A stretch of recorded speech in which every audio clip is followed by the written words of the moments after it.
ও আল্লাহর বান্দারা, ও বৃদ্ধ বাবাজিরা, আপনার মতো কত বুড়ারা হাতে লাঠি নিয়ে মসজিদে গিয়ে নামাজ পড়ে, আপনি কেন পারেন না?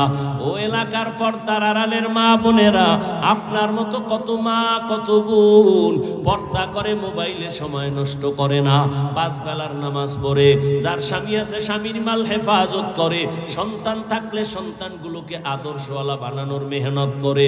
আম্মা জান, আপনি কেন পারবেন না? আপনি তো ওই দামি নারী খাদিজা রাদিয়াল্লাহু আনহার মতো নারী, আপনারা তো নবীদের মায়ের মতো নারী, আপনারা তো সাহাবায়ে কেরামদের মতো দামি নারী।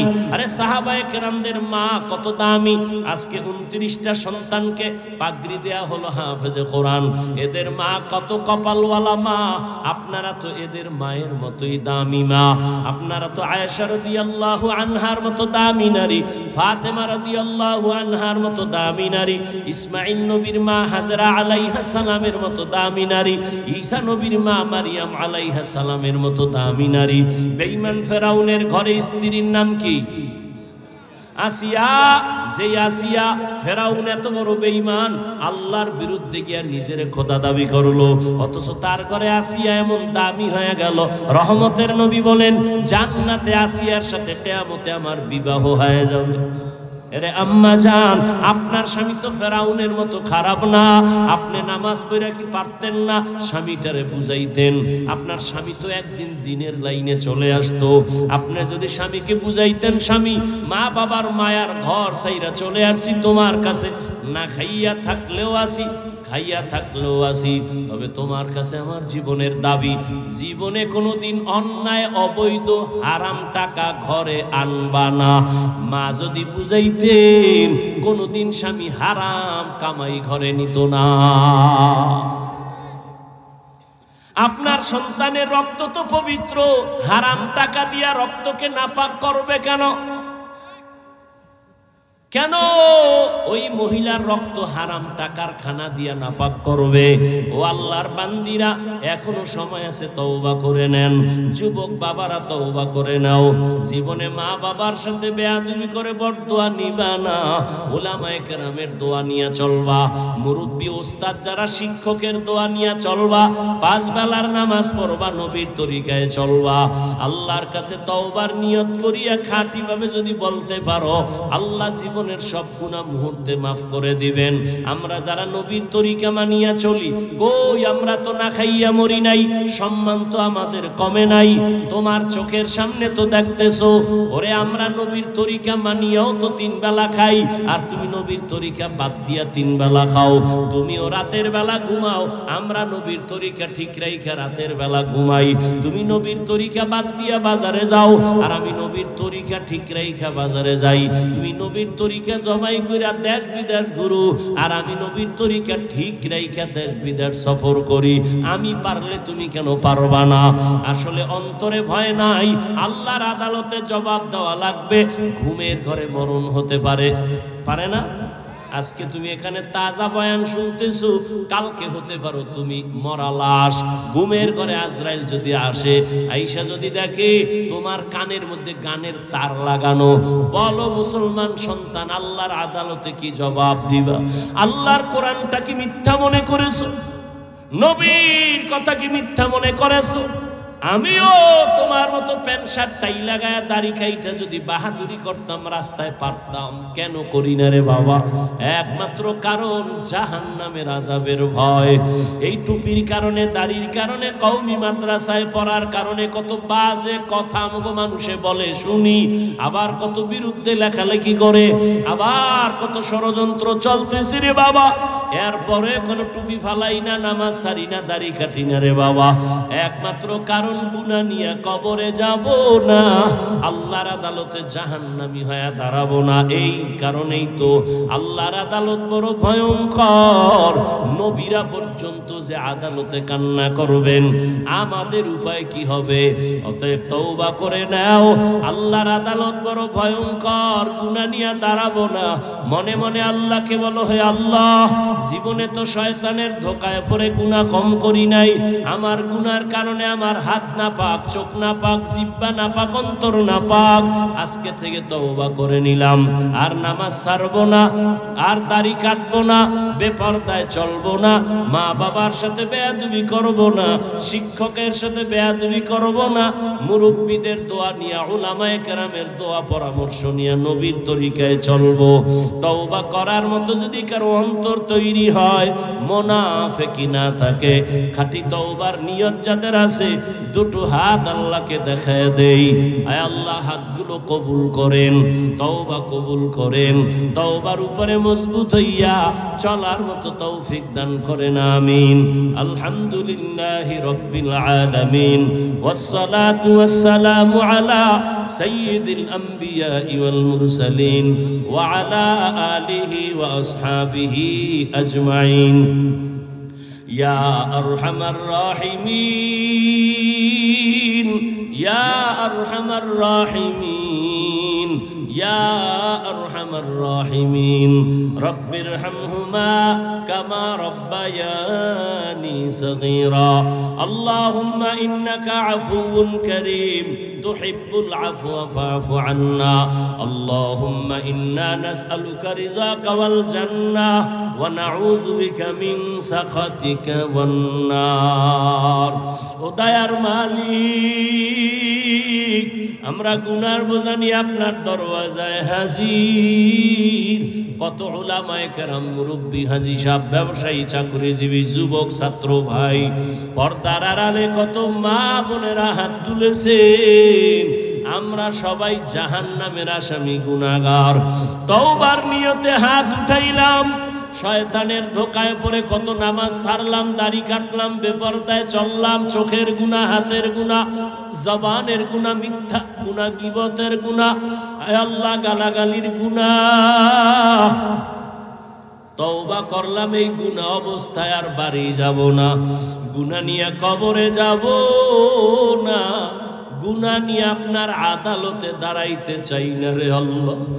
দুনিয়াতে সূর্যের গরম সহ্য করতে পারি না রে আল্লাহ, একটা মশার কামড় সহ্য করতে পারি না, আয় আল্লাহ একটা বেতের বাড়ি সইতে পারি না।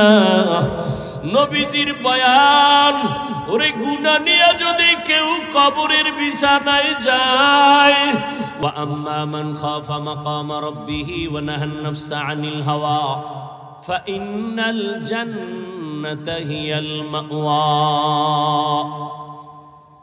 আল্লাহ বলেন, হে নবী জানায় দেন, আমার আদালতে দাঁড়াইয়া হিসাব দেওয়ার ভয় যারা নিজেকে গুনাহ থেকে বাঁচাবে, তার ঠিকানা হবে জান্নাত। हर के दारत खौफे हक दर दिल मदम जन्नतुल मअवा देहद उरा मकाम जुज़बा हक ची ज़े मखाज़ इंसो जा फज़ले उआ मस्ते दर जुमला जहां। बड़ो कठिन আল্লাহর আদালত, বড় কঠিন। এমন কঠিন হবে নবীরা পর্যন্ত কান্নায় বিভোর হয়ে যাবেন, উম্মতের কথা ভুলে যাবেন। জমিনের একজন বুজুর্গ রাষ্ট্রনায়ক, জমিনের রাষ্ট্র পরিচালনা করে বাদশাহ হারুন রশিদ, বড় বুজুর্গ, নাম শুনেন নাই? এই বাদশাহ হারুন রশিদ একদিন ওলামায়ে কেরামদের ডাকলেন তার প্রাসাদে, রাজপ্রাসাদে দাইকা সুন্দর আপ্যায়ন করে বললেন, আমার একটা মাসআলা আমি হল করতে চাই, সবাই আপনারা জবাব দিবেন। বলে কত কঠিন? বলে না কঠিন না, আমার প্রশ্ন বড় সহজ। আমি কোন দিন মরে যাব জানা নাই, আপনারা ওলামায়ে কেরাম একটু বলবেন আমি হারুন রশিদ জান্নাতি নাকি জাহান্নামী? আমাকে বলবেন আমি জান্নাতি না জাহান্নামী? এক একজন ওলামায়ে কেরাম বললেন আপনি জাহান্নামী নাকি জান্নাতি বলার কোনো ওয়ে নাই। হ্যাঁ, আপনি এটা জান্নাতের পথের কাজ করলেন, এটা জাহান্নামের কাজ করলেন, এটা বলা যাবে। তবে আপনি নিশ্চিত জান্নাতি নাকি জাহান্নামী বলার কোনো উপায় নাই। দ্বিতীয় তৃতীয় ভাবে সবাই বললেন আপনি জান্নাতি না জাহান্নামী এটা বলার উপায় নাই। তবে আপনি ভালো কাজ করলে বলা যাবে এটা নেক, অন্যায় করেছেন বলা যাবে এটা গুনাহ। নামাজ পড়েছেন ভালো কাজ, নামাজ পড়েন না খারাপ, সত্য বলেছেন ভালো কাজ, ইনসাফ করেছেন ভালো, জুলুম করেছেন খারাপ বলা যাবে।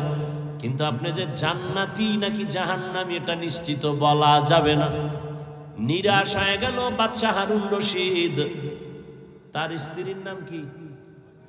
এই জুবায়দা। এরে পর্দার আড়ালের আম্মা জানেরা, ভালো করে শুনেন। ওই বাদশা হারুন রশিদের স্ত্রী জুবায়দা কত দামি একজন আল্লাহর বান্দি। বাইতুল্লাহর পাশে দাঁড়াইছে। কষ্ট হয় আপনাদের? কষ্ট আমার হয়। উড়া বসা করেন কেন? কি ঘুমাইবেন? দুনিয়ার পিছনে সব জীবন কাটাইলেন, আল্লাহর জন্য কি দিলেন? জিন্দেগিটার বরবাদ করলেন। না মাইয়া বলার হক আদায় করলেন, না বউয়ের হক আদায় করলেন।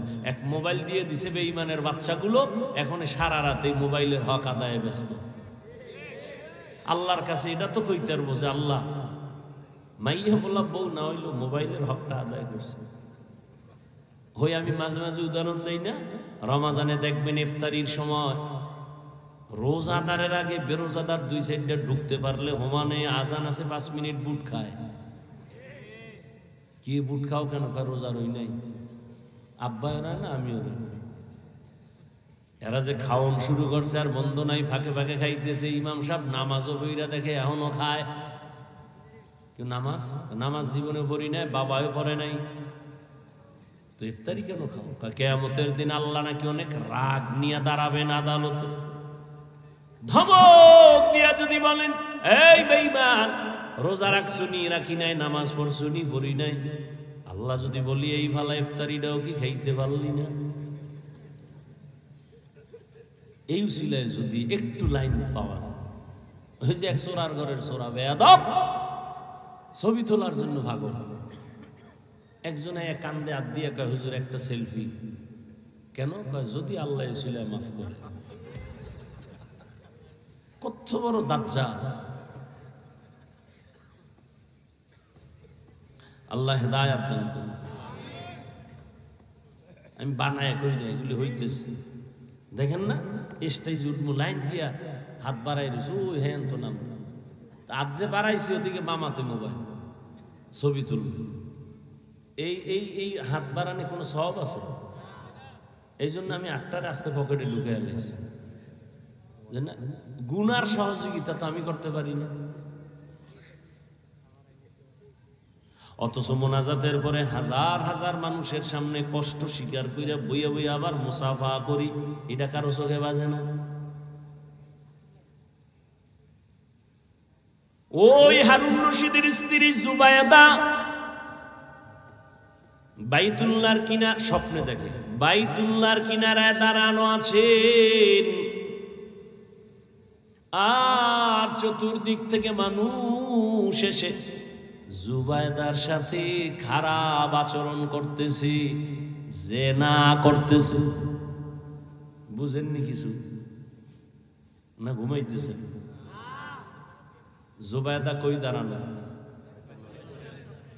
স্বপ্ন দেখতেছে বাইতুল্লাহ দাঁড়ানো, আর চারদিক দিয়ে মানুষ কি করতেছে? অপকর্মের জন্য পাশে এসে দাঁড়ায় গেছে, অন্যায় করতেছে। স্বপ্নের ব্যাখ্যা তো সবাই দিতে পারে না। একজনে স্বপ্ন দেখছে মরা লাশের সামনে আব্বাজান, নবী পিছনে সেই ইমাম,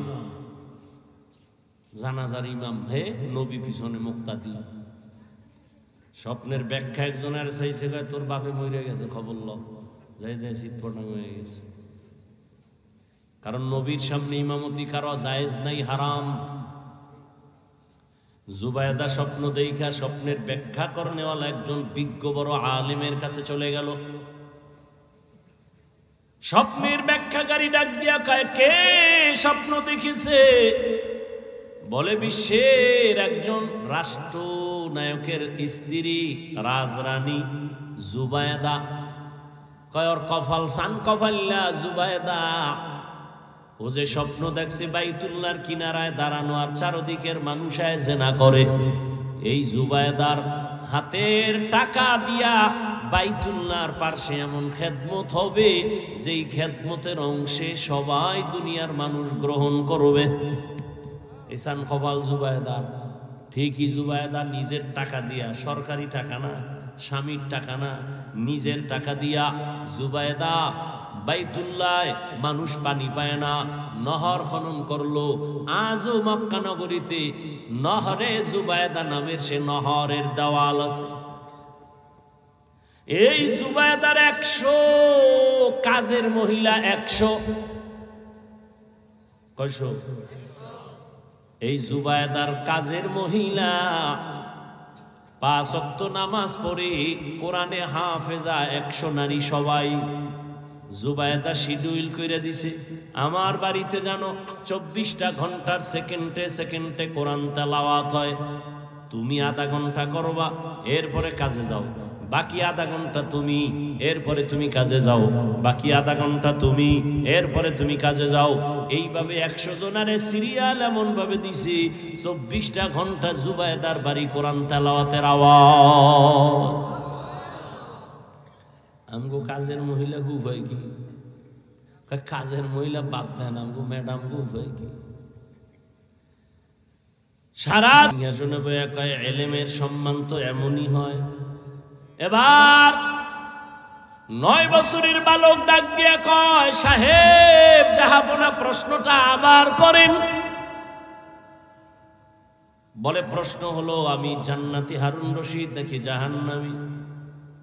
বালক বলে, আমাকে একটা প্রশ্নের জবাব দেন, খুব খেয়াল করেন। কি?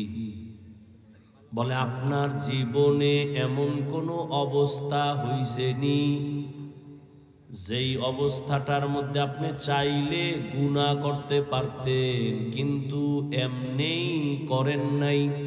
কারো ভয় না, এমনেই আল্লাহর মহব্বত নিয়ে করেন নাই?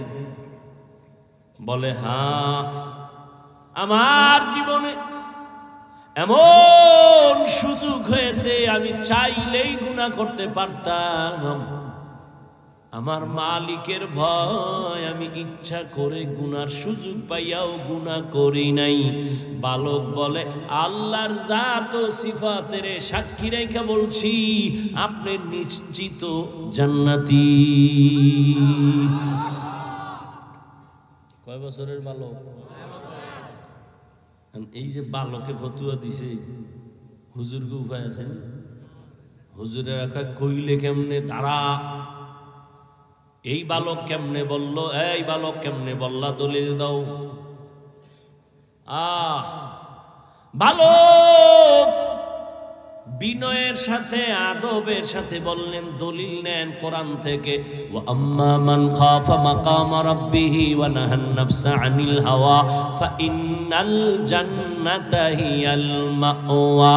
হর কে দারত খৌফে হক দার দিল মাদাম জান্নাতুল মাওয়া দেহাদ উরা মাকাম। আল্লাহ বলেন, আমার আদালতে দাঁড়াইয়া হিসাব দেওয়ার ভয় যেই ব্যক্তি গুনাহ থেকে নিজেকে বাঁচাবে, ও নবী জানায় দেন তার ঠিকানা আমি জান্নাত দান করব।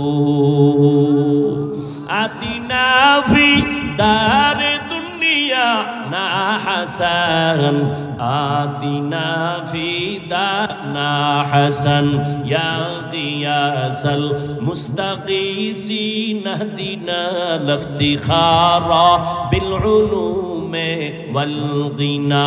হর গড়ি দে নে को तू तैयार है, जो न मांगे उससे तू बेजार है। জবাব কে দিল? 9 বছরের বালক। এত বড় সান কপাল্লা বালকটা কে? এই কপাল কার? এই এলেমের ভান্ডার, রে এই বাচ্চাটারে এলেমের ভান্ডার দিলেন এমন বাচ্চাকে। এজন্যই তো আমার আল্লাহ এলেমের ভান্ডার নিজের কাছে জমা রাখছেন। আমি মনে করি অনেক বড় আমি আলেম, অনেক বড় বক্তা। কয় কত বড় বক্তা, কত বড় বক্তা? কয় তুমি কি সাহাবায়ে কেরামের থেকে বড় মুফতি, বড় মুহাদ্দিস, বড় মুফাসসির? কয় না। তাহলে এই বড়র ভ্যালু কি? তোমার বড়াই তো এক জায়গায় ব্রেক হয়ে যাবে না, ওই বড়াইয়ের কোনো লাভ নাই। এই বড়াই করে লাভ কি যে এক জায়গায় গিয়া ধাক্কা লাগে ব্রেক হয়ে যাবে। যত বড় মুফতি, যত বড় মুহাদ্দিস, যত বড় বক্তা হই না কেন, সাহাবাদের সাথে তুলনাই হবে না। আবার সাহাবায়ে কেরাম কত বড় কত বড় কত বড় এলেমওয়ালা, আমার নবীর সমান। জোরে বলো, আমার নবী কত বড়? নবী কয় আল্লাহ আমারে এত বেশি ইলম দান করেছেন, উতিতু ইলমাল আউয়ালিন ওয়াল আখিরিন। আল্লাহ আমাকে আউয়াল আখিরের ইলম সব দিবেন। আদমের যা দিবেন ওটাও আমারে দিবেন, মুসা নবীরে যা দিবেন ওটাও আমাকে দিবেন, ঈসা নবীকে যে ইলম দিবেন তা আল্লাহ আমাকেও দিয়েছেন, ইব্রাহিম নবীরে যা দিবেন তাও আমারে দিবেন। আর আল্লাহ আমারে এত দেন কেন? দেন কেন? আল্লাহ আমারে বেশি আদর করে। মুসা নবী আল্লাহর বন্ধু, ঈসা নবী আল্লাহর বন্ধু, ইব্রাহিম আল্লাহর বন্ধু, ইসমাইল আল্লাহর বন্ধু, দাউদ নবী আল্লাহর বন্ধু, নূহ নবী আল্লাহর বন্ধু, আমি মুহাম্মদ আল্লাহর বন্ধু। তবে ব্যবধান, সব নবী রাসূল আমার আল্লাহ তাআলার আশিক, আর আমার আল্লাহ নিজে হলেন মুহাম্মদের আশিক। ওগো নবীর উম্মতেরা,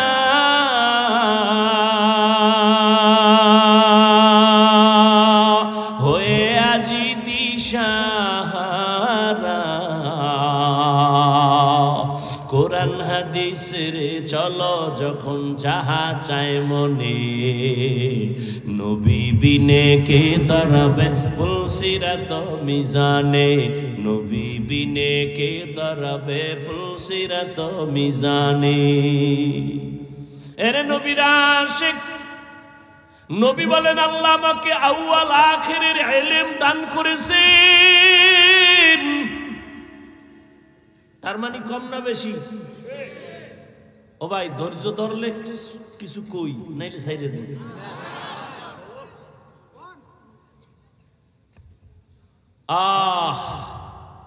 নবী বলেন আমাকে অনেক বেশি আল্লাহ দিয়েছেন। আল্লাহ কয় দিছি আমি, আমার পাত্র থেকে কি দিছি এটা না আমি জানি। বুঝেন না? আল্লাহ কয় আমি কি দিছি। মা উতিতুম মিনাল ইলমি ইল্লা কালিলা। ও রহমতের নবী, আমি আমার বিশাল বড় ইলমের ভান্ডার থেকে আপনাকে ইলম দিছি খুবই সামান্য। কম না বেশি? অনেক কম। এবার বুঝেন কত ইলম আল্লাহর কাছে জমা আছে। উদাহরণটা আমি এভাবে দেই, আমার পকেটের ভেতরে 1 লাখ টাকার একটা বান্ডিল আছে। নাই এমনি বলতেছি, আমার পেছ লাগায় না যে কই বাইর করেন। 1 লক্ষ টাকার বান্ডিল। একজন অসহায় ব্যক্তি একা, হুজুর আমার 1000 টাকা দেন, আমি অসহায়। আমি 1 লাখ টাকার বান্ডিল থেকে 5000 দিলাম। খুশি না বেজার? খুশির ঠেলায় লাভ দিয়ে লঙ্গি ছিড়ালেছে। অনেক পাইছি, অনেক অনেক অনেক। আমি ডাক দিয়ে কইরে পাগলা, তোর হিসেবে তুই পাইছো অনেক, কিন্তু আমার পকেটে যেই পরিমাণ টাকা, ওই পরিমাণ হিসাবে তোকে আমি সামান্য দিয়েছি। নবী বলেন আল্লাহ অনেক ইলম আমাকে দিয়েছেন, আল্লাহ কয় দিছি সামান্য, রিজার্ভ ফান্ডে জমা রাখছি অনেক, লাগলে দিব লাগলে দিব লাগলে দিব। কয় কেমনে লাগবে? কয় চাইতে থাকো। নবী তুমি মাঝে মাঝে এলেম চাও আর আমি ফাঁকে ফাঁকে রিজার্ভ থেকে দান করব, রিজার্ভ থেকে। ও নবী দোয়া এটাই করিও, অকুর রব্বি জিদনি ইলমা, রব্বি জিদনি ইলমা, রব্বি জিদনি ইলমা। ও আল্লাহ আমারে ইলম বাড়ায়া দাও, ইলম বাড়ায়া দাও। মাঝে মাঝে আমি দিব, আমি আল্লাহ দেওয়া কমাবো না, আমি আল্লাহ কিয়ামত পর্যন্ত দেওয়ার হাত বাড়ায় দিব। চাইলেই পাইবা, চাইলেই পাইবা। হাজী ইমদাদুল্লাহ মুহাজির মক্কি রাহমাতুল্লাহ আলাই আল্লাহর কাছে চাইছেন, কাফিয়া পর্যন্ত পড়ার পরে বাকি ইলম আল্লাহ কিতাব সারা সিনায় দান করেছেন। ইলমেরা ইজাজু করদান বেহিসাব, খলকেরা দাদান জবাবে বাসওয়াব। আপনি চাইলেও পাইবেন, আল্লাহর ইলম অভাব নাই। ওই যে বালক পেয়ে গেছে, ওইটা বুঝাইতে চাইছি না। বালকের আল্লাহ ইলমের ভান্ডার খুলে দিছেন।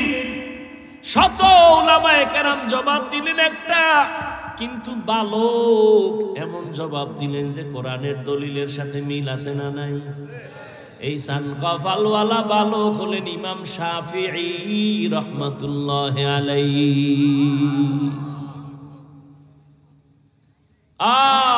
وأما من خاف مقام ربه ونهى النفس عن الهوى فإن الجنة هي المأوى। গতকাল আর তার পরশুদিন আমি জিরি মাদ্রাসায় হাজারো তালিবুল ইলমদের বলেছিলাম, ও ছাত্র ভাই, এলেম কিন্তু দুই লাইনে আসে, কোনটা নিবা? নবী বলেন এমন এলেম দিও যে এলেমের দ্বারা যেন আমি উপকৃত হই। আল্লাহুম্মা ইন্নী আসআলুকা ইলমান নাফিআ, আল্লাহুম্মা ইন্নী আসআলুকা ইলমান নাফিআ। এমন ইলম তুমি আমাকে দিও যেই ইলম নবী পাইছেন। ও আল্লাহ ওই ইলম দাও যে ইলমের দ্বারা আমার উপকার হবে, উম্মতের ফায়দা হবে। আমার ইলম দিয়া যদি আমার আদব শিখতে না পারি, এই ইলম ইলমে নাফে না। আমার ইলম যদি আমাকে বিনয় করতে না পারে, ওই ইলম ইলমে নাফে না, উপকারী ইলম না, এটা ইবলিসি ইলম।